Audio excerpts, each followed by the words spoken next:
O Senhor esteja convosco.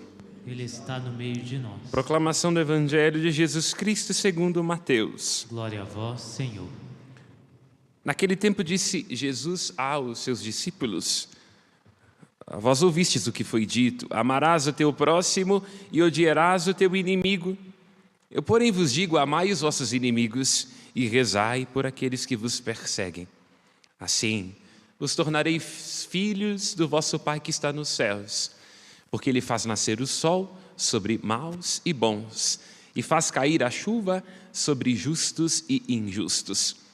Porque se amais somente aqueles que vos amam, que recompensa tereis? Os cobradores de impostos não fazem a mesma coisa? E se saudais somente os vossos irmãos, que fazeis de extraordinário, os pagãos não fazem a mesma coisa? Portanto, sede perfeitos, como o vosso Pai Celeste é perfeito. Palavra da salvação. Glória a vós, Senhor. Pelas palavras do Santo Evangelho, sejam perdoados os nossos pecados. Amém. Podemos sentar. Iremos hoje fazer esta reflexão numa perspectiva diferente.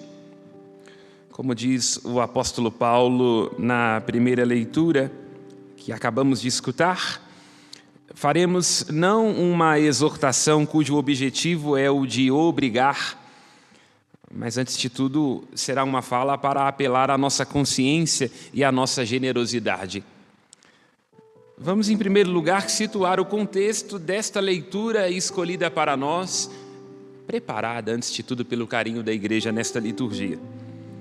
Trata-se do contexto da segunda carta do apóstolo Paulo aos Coríntios. O apóstolo Paulo está apelando à generosidade do povo que vivia numa cidade com sucesso financeiro. Corinto era uma cidade portuária. As cidades portuárias, desde o mundo antigo, pelo fluxo de culturas e de mercadorias, eram cidades onde se circulava dinheiro, riqueza, como até hoje são, via de regra, ao redor do mundo. O apóstolo Paulo, então, está se dirigindo a esta comunidade de Corinto para lhes pedir dinheiro. É isso mesmo. Essa palavra que pode nos assustar. Na verdade, não raro nós nos assustamos quando os outros nos pedem dinheiro, mas quando somos nós necessitados, a gente não se escandaliza tanto assim. O apóstolo Paulo está apelando ao coração dos coríntios, lembrando da generosidade da igreja da Macedônia. Uma das comunidades que compõem a igreja da Macedônia era a comunidade de Filipos. Nós poderíamos dizer assim: teve uma carta que fez o apóstolo Paulo chorar, a carta aos Coríntios. Teve uma carta que fez o apóstolo Paulo ficar louco, quase descabelar, a carta aos Gálatas. Há passagens da carta aos Gálatas que couram o nosso coração nosso rosto de vergonha. E há uma carta de uma comunidade que sempre deu gosto para o apóstolo Paulo, que é a carta aos Filipenses. Então, assim, com a sua genialidade retórica, o apóstolo Paulo está dizendo: olha, eu fui lá na Macedônia e encontrei grande generosidade. E olha que o povo lá da Macedônia, os filipenses, não tem tanto dinheiro assim, hein? Eles deram segundo os seus recursos e além dos seus recursos. Aí vocês que são de Corinto vão ficar com o escorpião no bolso? É aqui o que nos oportuniza dizer algo muito interessante, uma curiosidade por detrás desta carta aos Coríntios. Porque se nós vamos aos Atos dos Apóstolos, lá capítulo 2, capítulo 4... nós vemos a alegria da igreja ser um só corpo e um só coração. Disse que os cristãos tinham tudo em comum, não é? Uma coisa muito bonita, quer dizer, inspirados por nosso Senhor Jesus Cristo, eles deram dos seus bens e venderam tudo. Só que o que aconteceu? A igreja de Jerusalém ficou pobre. Aqui, me permitam, com muita tranquilidade, vou fazer hoje essa exortação de um jeito muito jocoso. Se eu falar aqui uma besteira, vocês mandam uma carta para a chancelaria e aí depois o bispo dá um jeito. Mas, embora nós consigamos compreender a beleza dos Atos dos Apóstolos, os cristãos tinham tudo em comum, alguns até dizem que este é um germe do comunismo, né? Embora não possamos dizer assim exatamente, né? Não sei se São Lucas era Marx, né? Nem tanto ao céu, nem tanto à terra. Mas faltou aqui, ao início da igreja, escutar a Margaret Thatcher, hoje vão sair dessa homilia dizendo que o padre está à direita. Ela dizia, olha, não existe dinheiro público. Ela dizia, existe dinheiro do contribuinte.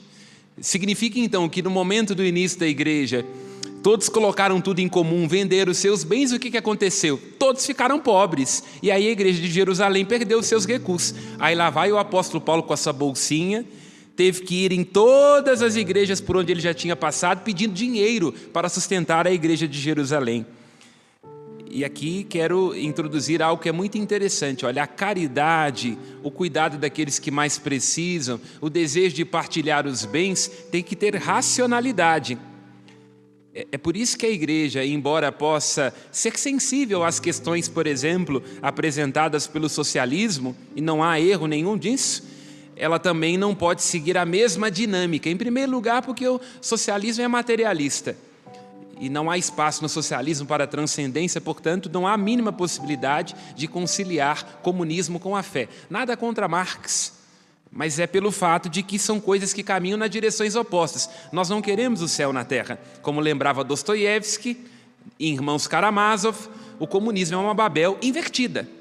Quer dizer, é tentar trazer o céu para cá, para a terra. Isso não dá certo. Por quê? Porque todo mundo que reivindica direitos, quando se torna... Todo mundo não, algumas pessoas na Dinamarca se tornam funcionário público, se esquece da consciência de classe. É assim ou não é verdade? Nós, às vezes, temos sensibilidade com aqueles que mais necessitam quando a gente está na oposição. Quando a gente vira governo, mas aí a coisa muda de figura, não é? Então, percebamos... Aqui é preciso compreender que o que nos inspira a caridade é, antes de tudo, a consciência que temos do amor de Deus, de que somos irmãos. Se Deus é Pai, todos nós somos irmãos. E temos que ter uma certa racionalidade, porque senão distribuímos e terminaremos distribuindo pobreza. É simples assim. E por que achei pertinente fazer essa exortação nesta manhã? Porque este é um dos pontos mais polêmicos com relação à nossa atuação aqui no Santuário Basílica de Nossa Senhora da Piedade. Porque tem gente que vira para nós e diz assim, mas o santuário agora cobra para poder entrar. E aí vamos esclarecer algumas coisas que são importantes para o santuário e também para a nossa vida de fé. Antes de tudo, temos que recordar o histórico do nosso Brasil. Houve um momento em que nós éramos regidos pelo sistema do padroado. O que significava? Na época do Brasil colônia, a igreja estava profundamente imbricada com o Estado. Portanto, o Estado era responsável pela manutenção da igreja. Por exemplo, não tinha cartório. Onde é que se fazia o registro de nascimento? Era certidão de batismo. E ainda hoje, se a gente quer saber informações sobre personagens antigas, temos que recorrer aí às igrejas que guardam os registros. Só que hoje nós não estamos mais neste regime. Quer dizer, o Estado não coloca dinheiro na igreja. Quer dizer, a igreja tem que se manter por suas próprias contas. E como que ela se mantém? Com a ajuda dos fiéis e com as suas contribuições. Houve um outro momento também muito interessante na história do Brasil, que foi o momento das congregações. Assim, ajudados pela Advênia, pela Caritas e outras instituições, muitas congregações nas nossas paróquias recebiam recursos de lugares como Holanda, Bélgica, França, no tempo em que estes países eram católicos e tinham congregações pujantes. Isso já não existe mais. Portanto, as nossas paróquias agora, na sua grande maioria, não conseguem receber dinheiro que vinham destas congregações espalhadas pelo mundo e têm que se manter a partir dos próprios recursos. E aí temos que nos perguntar, onde é que está a fundamentação disso então? Considerando que o dízimo é um dos mandamentos da igreja. Assistir à igreja em suas necessidades. Em primeiro lugar, temos que ir ao Antigo Testamento. De onde que vem essa ideia do dízimo? No momento em que foi realizado o assentamento das tribos de Israel na Terra Prometida, uma das 12 tribos foi destinada para o culto, a tribo de Levi. E sendo destinada para o culto, não podia ter preocupações profanas. Então eram homens, mulheres, famílias separadas, a tribo de Levi, para que pudessem viver apenas em função daquilo que diz respeito ao sagrado, ao templo. Então como é que faria? Como é que essa tribo iria sobreviver? Pegava-se uma porcentagem, um dízimo de cada uma das tribos e assim entregava a esta tribo para a manutenção do templo. uma vez que essa tribo abre mão de trabalhar e de plantar, não recebeu nenhuma porção de terra, ela seria ajudada pelas outras tribos. Daí a ideia, esta porcentagem, estes 10% do dízimo. Esse é o contexto do Antigo Testamento. No Novo Testamento, nós temos passagens interessantes que valem a pena ser destacadas. A primeira é aquela lá de Lucas 8. Se você não abriu ainda, pode abrir depois que terminar a missa. Você vai ver que Jesus era acompanhado por mulheres ricas. Agora entendi porque que o padre da minha paróquia... Não é isso que eu quero dizer, não. Jesus era acompanhado por mulheres que subsidiavam a sua missão. Porque imagina, Jesus não trabalhava, não é que ele era preguiçoso, mas é porque ele tinha que ter a sua missão, junto com os apóstolos, que deixaram tudo. Então, mulheres e pessoas subsidiavam a missão de Jesus Cristo, porque o evangelho é muito bonito, mas quem é que ia ajudar? Ele precisava de uma casa, precisava de alimento. Então, Lucas diz que ele era acompanhado por estas mulheres. Assim como estamos hoje neste contexto da primeira leitura, a carta aos Coríntios, onde o apóstolo Paulo, sem medo nenhum, pede dinheiro para continuar a sua missão, não para si.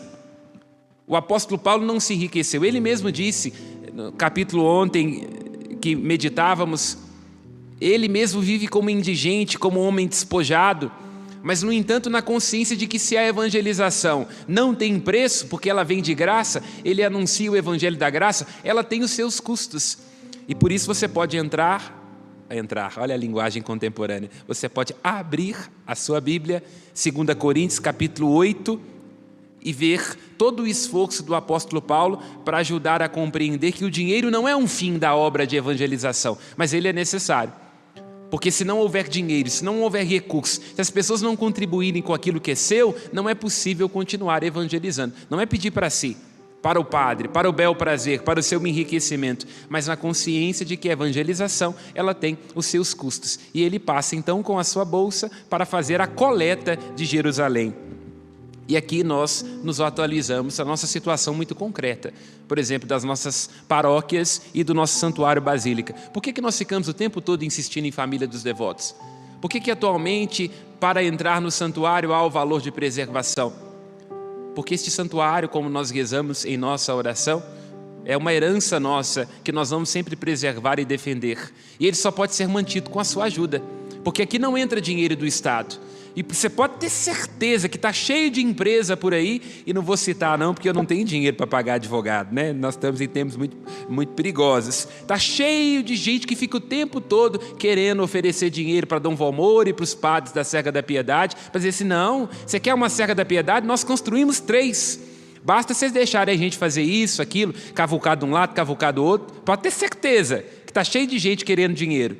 Mas nós não aceitamos, porque temos consciência de que o nosso compromisso é com a evangelização, porque temos ciência que o santuário é uma herança nossa e que a gente tem que preservar e garantir aqui que esta montanha sagrada continue sendo um lugar de encontro e de graça para as próximas gerações. Mas para isso nós precisamos de você.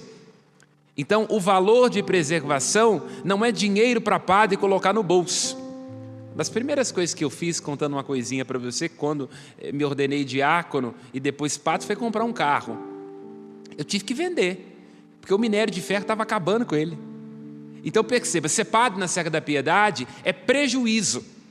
Colocando na ponta do lápis, eu vou e volto na 381 6 vezes na semana, só domingo que eu não vou e volto, porque além de ser pró-reitor aqui, sou também diretor da Rede Catedral de Comunicação. Coloca na ponta do lápis quanto que isso significa de gasolina, quanto que isso significa ter que almoçar dentro do carro para chegar aqui a tempo, por exemplo, na segunda-feira, celebrar às 15 horas, e aí para a gente vir aqui e dizer que eu estou pegando dinheiro de valor de preservação e colocando no bolso. Eu nem sei, nem tenho acesso às contas da Serra da Piedade, porque graças a Deus, se tem uma coisa bela que nós temos na Arquidiocese de Belo Horizonte, é a lisura com relação à prestação de contas.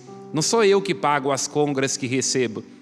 Não sou eu que posso tirar 1 centavo daquilo que entra de recurso na Serra da Piedade e colocar no meu bolso, porque graças a Deus, se fizer uma coisa dessa, terei as sanções cabíveis do ponto de vista da seriedade fiscal da arquidiocese e também poderei ser até preso. Porque se colocar dinheiro da Serra da Piedade no meu bolso a meu bel prazer, eu tenho que ser preso. Eu não sou um padre, eu sou um ladrão. Simples assim, sem meias palavras. Então ajude e se convença disso. Tudo aquilo que entra de recurso pela família dos devotos, tudo aquilo que entra de recurso pelos agendamentos, significa ser revestido aqui para a própria serra, que tem manutenções constantes, o tempo todo de descargas elétricas que queimam os equipamentos. Nós temos aqui uma equipe contínua de manutenção, que é a DPCOM. Sabia disso? Porque o tempo todo tem coisa quebrando, o tempo todo tem coisa queimando. Nós temos que continuamente fazer manutenções aqui no Santuário Basílica, porque se aparecer um pequeniníssimo mofinho no pé de Nossa Senhora da Piedade, nós somos os responsáveis, porque ela é um patrimônio que está sob responsabilidade da Arquidiocese de Belo Horizonte. Quem sobe aqui e vê tudo cuidadinho, do pé da serra até o alto, tudo isso só é possível graças a você, que contribui com a família dos devotos e que vem aqui com o agendamento. Ah, padre, mas na época do Frei Rosário não era assim. E toda reverência ao Frei Rosário, somos devedores profundos de Frei Rosário, de Padre Virgílio. Não temos palavras para descrever o quanto que estes homens fizeram pela Serra da Piedade. Mas na época deles, tinha uma Bruma Fer, tinha uma Ferro Brasileiro, tinha uma Frimisa que ajudava e que contribuíam. E várias pessoas voluntárias de Caeté, uma reverência aqui muito grande, poderia citar vários nomes, cito um, por quem posso dizer assim com todo carinho, sou apaixonado, que eu sou Jorge, que participa da missa todos os domingos no Recanto Monsenhor Domingos, que depois que terminava o emprego dele, vinha aqui cuidar do sistema de água aqui da Serra da Piedade, né? A água que nasce aqui no descoberto, e vinha e ajudava com a bomba, dedicando a sua vida. Hoje nós não temos mais pessoas que façam isso. Você que conhece alguém que faz uma crítica à Serra da Piedade, dizendo que antes, na época do Frei Rosário, não cobrava para entrar, lembre essa pessoa que na época dela, o pai dela trabalhava de graça pela serra, e a mãe dela também. Pergunta se ela vem aqui fazer isso. Aí você vai ter consciência de por que hoje tem o valor de preservação. Porque antes o pai e a mãe faziam de graça, a avó e o avô faziam, mas hoje não. O neto que trabalha aqui na Serra da Piedade tem que ter salário, tem que ter FGTS, tem que ter férias remuneradas, tem que ter garantia pelo INSS, uma consciência que antes nós não tínhamos. A mesma coisa, mas antes a gente podia subir de carro. Podia, mas quantas pessoas já sofreram acidentes na Serra da Piedade? Vocês se lembram disso? Quantos acidentes aconteciam? Vocês se lembram do caos que significava os veículos subirem aqui à Serra da Piedade? Antes nós não tínhamos uma consciência da preservação dos espaços, hoje nós temos. Funciona assim, minha querida, meu querido. Se alguém aqui vê uma pessoa lanchando ou fazendo um churrasco, como aqui se fazia, e faz uma denúncia para o IEF, o CPF do arcebispo de Belo Horizonte, do padre Wagner e dos pró-reitores está em jogo, porque é crime ambiental. Entende? Não é proibição, é pelo fato de que hoje nós temos um regimento legal. Hoje, não preservar uma orquídea que nasce aqui no Santuário Basílica de Nossa Senhora da Piedade pode significar um crime. Então tomemos consciência de que os tempos são outros. Não é burocracia, não é impedimento, mas é a consciência de que todos nós precisamos de entender que somos chamados a preservar. E quero, já quase terminando, lembrar, os meios de comunicação custam caro. Para pensar na ponta do lápis, quanto é que custa uma TV? Quanto é que custa um rádio? Para pensar. Quanto que custa? Os funcionários e todo... Quem é que mantém o serviço de evangelização da Arquidiocese de Belo Horizonte? A família dos devotos de Nossa Senhora da Piedade. Aí vai dizer, o que eu tenho a ver com isso? Igual certa vez aí um padre da Dinamarca, eu acho que eu vou ser exonerado do cargo por causa dessa homilia de hoje. Eu disse, não, mas vocês estão querendo parecer com um santuário desse ou daquele lugar? Eu falei, não estamos não. Perguntei para ele, você celebra a missa todos os dias? Eu falei, pois nós celebramos no santuário. 4 horários, 2 horários de missa, mais os textos. E chegamos então a lugares onde o Senhor não pode chegar, porque certamente deve ter uma paroquiana, um paroquiano do Senhor, que não pode ir mais à missa, porque é enfermo. Como é que essa pessoa faz a experiência da graça de Deus todos os dias? Graças à TV da Serra da Piedade. Então os padres da Serra da Piedade, aqui pro longo, não estão fazendo serviço de paquitos, não. É porque a gente tem consciência, não é? Do que está por detrás destas câmeras. Se eu vou ao supermercado, se eu vou à igreja, se eu vou como estava alguns dias atrás na Catedral, 68 anos da Rádio América, maior rádio católica de Minas Gerais, vem pessoas até mim e dizem, padre, que alegria, A Rádio América é uma companhia que eu tenho. Padre, como é bom, como nós nos sentimos bem. Inúmeras pessoas vêm aqui aos fins de semana dizendo das curas e das graças que receberam, do quanto é bom. E poderia citar aqui o caso de inúmeras pessoas. Cito aqui o caso do São João, lá da colônia de Santa Isabel, em Betim, que é membro da família dos devotos, ou do Edilson, lá do Paraná, a da Dona Maria Efigênia, do seu esposo, vários casos de pessoas que ligam para cá, que fazem contribuições e que dão doações, que dão com generosidade, como lembra o apóstolo Paulo nessa carta aos Coríntios, porque acreditam na evangelização. E isso enche o nosso coração de alegria, porque eu sei que eu não estou fazendo para mim. Porque eu sei que aquilo que a Maria, que o João, que o Edilson, e coloque aí o seu nome, você que faz parte, Caetana, tantos outros que fazem parte da família dos devotos de Nossa Senhora da Piedade, que fazem parte, que doam com generosidade, ajuda a graça de Deus a chegar nesta hora e em tantas outras ao coração daqueles que mais precisam. Então essa é a nossa alegria, esta é a nossa consciência, à luz do que diz o apóstolo Paulo nesta leitura. Aqueles que podem contribuir, família dos devotos, com agendamento, com valor de preservação, estão ajudando inclusive aqueles que não podem. Essa é a nossa alegria, não é dinheiro para colocar no nosso bolso, mas é porque todos nós somos membros um dos outros. E quero terminar dizendo assim, por que é importante investir na comunicação? Porque nós, como mineiros, contribuímos para a Canção Nova, para o Pai Eterno, para a Aparecida, mas esquecemos que a maior rede de comunicação católica de Minas Gerais é a TV Horizonte e a Rádio América. E por que é importante? Já saiu aí uma pesquisa e o IBGE, daqui a pouco com o censo, vai trazer um resultado ainda pior. Nós já somos minoria de católicos entre os mais jovens. Hoje, nós já temos mais jovens protestantes do que católicos. O que significa daqui a uns anos? Porque os protestantes investem em comunicação. Vai lá para você ver como é que é o sistema. Vou fazer aqui uma propaganda, depois eu peço para o André Valadão. Vai lá para você ver como é que é o sistema de comunicação da Igreja Batista Lagoinha. Vai ver quanto que eles investem. Vai ver se eles acreditam no Se Fica um Fogo Amigo, porque na Arquidiocese de Belo Horizonte às vezes é isso. A Serra da Piedade agora virou burocracia, só quer saber te cobrar. Vai lá para você ver se a Igreja Batista da Lagoinha tem esse fogo cruzado com ela. Mas nós estamos divididos. Nós estamos rasgando a túnica de nosso Senhor Jesus Cristo, dividindo nossa igreja, quando nós somos chamados a unir. É isso, simplesmente isso. Se você não apostar e não investir na comunicação católica, nós não poderemos chegar aonde as pessoas estão, na internet, na rádio e na TV. E, portanto, inevitavelmente, se nós não anunciamos e nós não somos conhecidos, a igreja irá acabar. Quero dizer, como o apóstolo Paulo, esta exortação que faço é antes de tudo para provocar a generosidade nos vossos corações, para tomar consciência de que se não formos nós, não haverá ninguém fazendo. E certamente se não formos nós, o Evangelho de Cristo que vem de graça deixará de ser anunciado. A serra, o Evangelho, a sua paróquia não tem preço. E ninguém que vem aqui e não pode contribuir é barrado. Ninguém. E são inúmeros casos. Se vem aqui e diz que não tem condições de pagar, não tem condições de contribuir com o valor de preservação, não é impedido. Mas aqueles que vêm, aqueles que podem, seja com agendamento, seja com a família dos devotos de Nossa Senhora da Piedade, são chamados a entender que a serra não tem preço, mas tem os seus custos. Louvado seja nosso Senhor Jesus Cristo. Para sempre seja louvado. As nossas preces. A nossa resposta será: atendei-nos.